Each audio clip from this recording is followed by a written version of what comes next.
Sui est pas mal populaire en ce moment et je me suis dit que ça pourrait être une bonne idée de vous donner les bases pour découvrir cet écosystème. C'est AZK pour Blockwave et aujourd'hui on va voir tout ce qu'il faut savoir sur Sui parce que croyez-moi, c'est un réseau qui a ses petites particularités et vaut mieux être au courant de quelques trucs avant de se lancer dessus.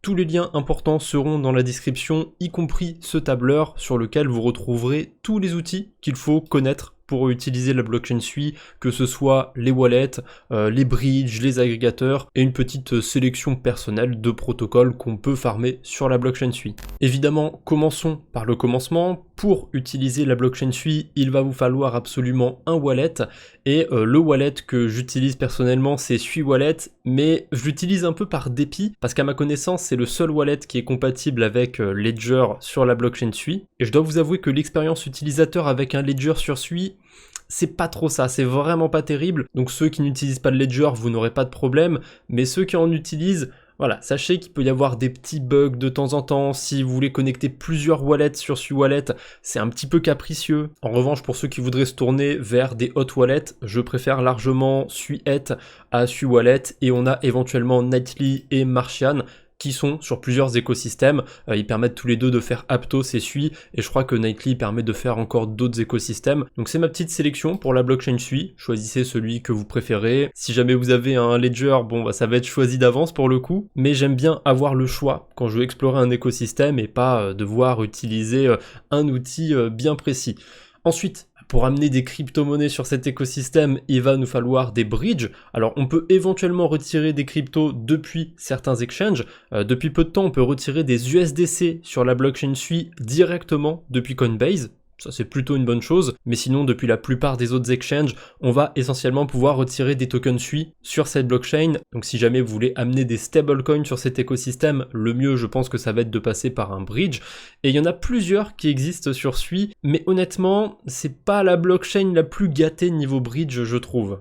Le bridge principal pour envoyer des stablecoins sur Sui, ça va être Portal, mais il y a une grosse particularité autour de ça. Portal utilise Wormhole, et du coup, si j'envoie de l'USDC depuis Arbitrum, depuis Base, depuis la Binance Smart Chain, depuis Solana, depuis Ethereum, vers la blockchain Sui, peu importe de quelle blockchain je pars, je n'aurai pas le même USDC en retour sur la blockchain Sui. C'est un peu particulier parce que Wormhole, à ma connaissance, c'est les seuls à marcher comme ça, et du coup c'est un enfer. Si je bridge depuis Arbitrum ou depuis Ethereum, j'ai pas le même USDC. Alors sans surprise, il y a une de ces versions qui a pris un peu le monopole sur la blockchain Sui, c'est la version bridgée depuis Ethereum. Donc si vous utilisez Portal en bridgeant depuis Ethereum, vous n'aurez pas trop de soucis. Si vous bridgez depuis une autre blockchain, vous pourrez peut-être avoir des soucis de liquidité. Depuis Arbitrum, ça va encore, on peut échanger l'USDC bridgé depuis Arbitrum, je vais vous montrer comment on fera ça dans la deuxième étape sur les agrégateurs. Mais si vous bridgez depuis un autre écosystème, depuis une autre petite blockchain, ça risque d'être très compliqué pour vous. Il y a un truc qui est dommage, pour l'instant sur Sui, on a l'USDC natif, le vrai USDC, je vous ai dit qu'on pouvait en retirer directement depuis Coinbase, et on a un bridge natif qui fonctionne avec l'USDC. Le souci c'est que pour l'instant il n'est pas encore compatible avec la blockchain Sui, donc dès que j'aurai connaissance de l'existence de ce bridge, qu'on puisse enfin envoyer de l'USDC via Circle directement, eh bien je mettrai à jour le tableur, vous aurez un nouveau bridge qui sera ajouté, parce que cet USDC de Circle, c'est pas le même USDC que celui de Portal Bridge. C'est une vraie galère, la blockchain Sui au niveau des stablecoins, c'est pour ça que je prends un petit peu de temps en début de cette vidéo pour vous en parler, pour éviter que vous fassiez des bêtises avec ça. Certes, si vous bridgez des USDC depuis Portal et depuis Ethereum, ça devrait aller, il y a des liquidités dessus, mais à terme, il y a des chances que cette version bridgée commence à disparaître, à profit évidemment de la version plus officielle de l'USDC sur Sui. Il y a quand même un bridge qui permet d'avoir directement des USDC officiels, on va dire, ceux qui sont backés directement par Circle,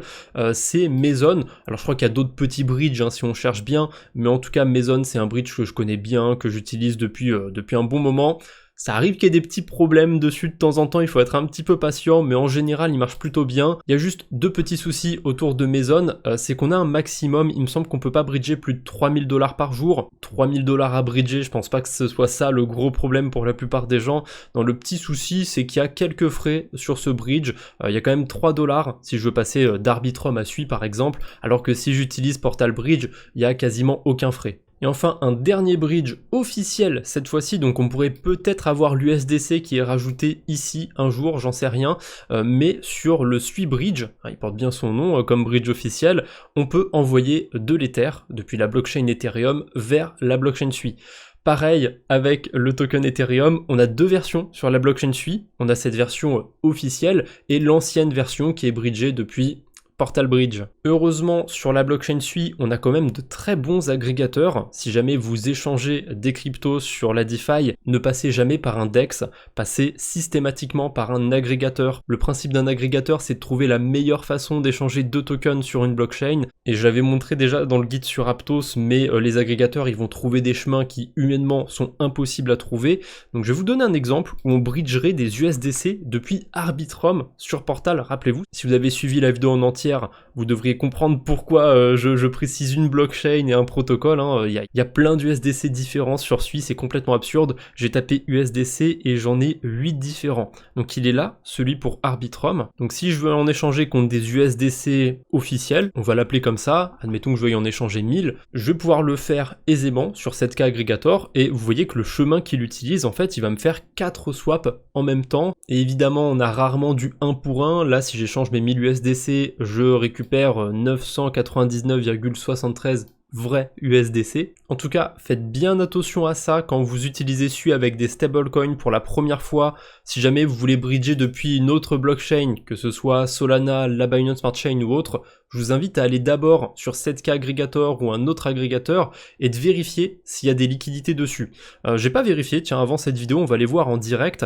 Est-ce que si je bridge depuis la Binance Smart Chain et que j'envoie ça contre des vrais USDC, est-ce que y a des liquidités? A priori, ça a l'air de bien se passer aussi depuis la Binance Smart Chain, avec 1000 $ en tout cas. Là, on en a un bridgé depuis Polygon, a priori. Je suis pas sûr qu'il y ait beaucoup de liquidité depuis celui-là. Voilà, si vous bridgez depuis Polygon, attendez-vous à ne plus pouvoir échanger le token. Donc désolé, je reviens un petit peu sur le bridge, mais si vous avez bridgé depuis une mauvaise blockchain sur Portal, eh ben refaites le chemin dans le sens inverse. Partez de la blockchain SUI vers votre blockchain de départ. Ensuite, à la limite, vous pouvez utiliser un autre bridge comme Mason. Celui-là, je vous ai pas montré toutes les blockchains, mais il y en a quand même une cinquantaine, il me semble. Il y a largement de quoi faire. Pour en revenir aux agrégateurs, désolé de cette petite parenthèse, on a aussi Hop Aggregator qui est pas si mal. Si je vous ai présenté 7K en premier, c'est parce que, à mon humble avis, c'est le meilleur agrégateur sur SUI. Mais bon, derrière ces protocoles, c'est des algorithmes qui sont souvent mis à jour. Donc peut-être qu'aujourd'hui, 7K, c'est vraiment l'agrégateur le plus performant. Peut-être que demain, ce sera Hop. C'est pour ça que c'est bien d'en connaître plusieurs. Et on a le boss du game, c'est Aftermath, puisque lui, il est un petit peu particulier. Je vais vous montrer, si je veux échanger 1000 USDC contre des tokens SUI par exemple, et ben il va comparer plusieurs protocoles entre eux, et notamment des agrégateurs. Donc on a Aftermath qui a son propre agrégateur, il va comparer à FlowX qui a aussi son agrégateur, à 7K aussi qui a son agrégateur. Maintenant, qu'est-ce qu'il y a à farmer sur la blockchain SUI? Alors il y a un point en commun avec la blockchain Aptos, c'est que sur ces deux écosystèmes, on retrouve quand même pas mal de protocoles de lending, pas mal de protocoles de liquid staking. Il y en a certains qui sont pas catégorisés sur DeFi Lama. Donc dans le lending, on a Sulend par exemple, l'interface est plutôt simple à appréhender, on peut déposer, emprunter des cryptos. J'ai déjà fait un guide sur les protocoles de lending, ça peut vous intéresser si vous êtes curieux de savoir comment ça marche. Il y en a un peu pour tous les goûts sur ces protocoles, on peut faire des stratégies toutes simples comme déposer des cryptos et avoir des intérêts dessus, on peut rentrer dans des stratégies un peu plus complexes, on peut parier à la hausse sur certaines cryptos, shorter des cryptos grâce à ces protocoles. Vraiment, c'est un type de protocole qui est très intéressant sur une blockchain. Est-ce que ça vaut le coup d'en avoir 3, 4, 5, 6 gros protocoles? J'en sais rien. Du côté de SUI, ça va. Il y a 3 gros protocoles, je trouve que c'est pas mal. C'est vrai que du côté d'Aptos, de ce côté-là, il y a plus d'abus. Je crois qu'il y a 6 ou 7 gros protocoles de lending. Côté liquid staking, si jamais ça vous intéresse, il y a un protocole qui s'appelle SpringSui et qui est très particulier. J'ai jamais vu ça sur un autre écosystème. D'habitude, sur les protocoles de liquid staking, quand on veut unstaker, quand on veut récupérer les tokens qu'on a déposés sur le protocole, eh ben il faut attendre. Là, à tout moment, on peut sortir ces SUI du protocole. Il n'y a pas de délai d'attente, il y a un tout petit peu de frais, 0,02%, ce qui est plutôt ridicule, mais on peut sortir vraiment n'importe quand de son liquid staking. Et ça passe pas par des pools de liquidité ou quoi que ce soit. On peut vraiment retirer les tokens qui sont déposés et qui sont stakés sur le réseau SUI par justement SpringSui. Je pense pas que ce soit faisable sur d'autres blockchains, ça c'est particulier à SUI et à son fonctionnement au niveau du staking, mais du coup ça rend quand même le protocole très intéressant de ce côté-là. Ça veut dire qu'il y a quasiment aucune chance que leur token dépègue. Ou alors, c'est qu'il y a un problème au niveau du protocole. Et allez, pour finir, un protocole qui est assez particulier mais que je trouve sympathique, c'est Typeus. Typeus, c'est un protocole de trading d'options. Alors, je suis pas du tout là pour vous parler du côté trading des options, je suis pas hyper doué sur ça. Par contre, il y a un côté lending sur le protocole où on peut apporter des liquidités pour les traders. Et en général, c'est un peu comme au casino, hein. Plus le temps passe et plus c'est le casino qui va être le gagnant. Et ben là, on peut être un petit peu à la place du casino en apportant des liquidités. Comment sont générés ces intérêts, d'où ça vient? Alors, il y a une partie qui vient de protocole de lending, puisque les liquidités, tant qu'à faire, elles sont pas posées à rien faire, hein. Ça va être déposé dans d'autres protocoles, Scalop notamment, peut-être SuiLend aussi. Il y a une autre partie du rendement qui va être composée par des intérêts bonus en token SUI. On le voit hein, sur pas mal de pools, on a une petite ligne mes récompenses et des tokens SUI à côté, donc ça c'est les pools sur lesquels il y a des rendements bonus. Et enfin, la dernière partie du rendement, ça va être par rapport à si les traders sont bons ou sont mauvais sur le protocole, et c'est ça qui peut amener des pertes, hein. Si les traders sont particulièrement bons, et ben les gains de ces traders vont provenir de ceux qui apportent des liquidités. En tout cas, un petit conseil sur ce protocole, ne vous fiez pas aux APR, ils sont pas hyper fiables parce que ils sont sur un instant T bien précis, et c'est impossible de prédire si les traders vont être bons ou pas sur la prochaine heure, sur le prochain jour, sur le prochain mois. Voilà, vous comprenez que ces rendements, ils sont à titre indicatif. Ça peut peut-être vous donner un indice, mais il vaut mieux y aller par rapport aux critères de temporalité, aux critères de risque, etc. En tout cas, ça pourrait vous intéresser d'avoir un tutoriel plus poussé sur ce protocole ou sur un autre protocole que je vous aurais présenté dans la vidéo. Dites-le moi en commentaire. Voilà, c'est tout pour aujourd'hui. J'espère que ce guide vous aura été utile, que vous êtes plus serein maintenant à l'idée d'utiliser la blockchain SUI. Je vous rappelle que j'ai aussi fait un guide sur la blockchain Aptos, donc si vous avez 10 minutes devant vous, n'hésitez pas à aller la voir si ça vous intéresse. Et sur ce, je ne vous embête pas plus matelot, on se retrouve bientôt j'espère, d'ici là portez-vous bien, salut tout le monde!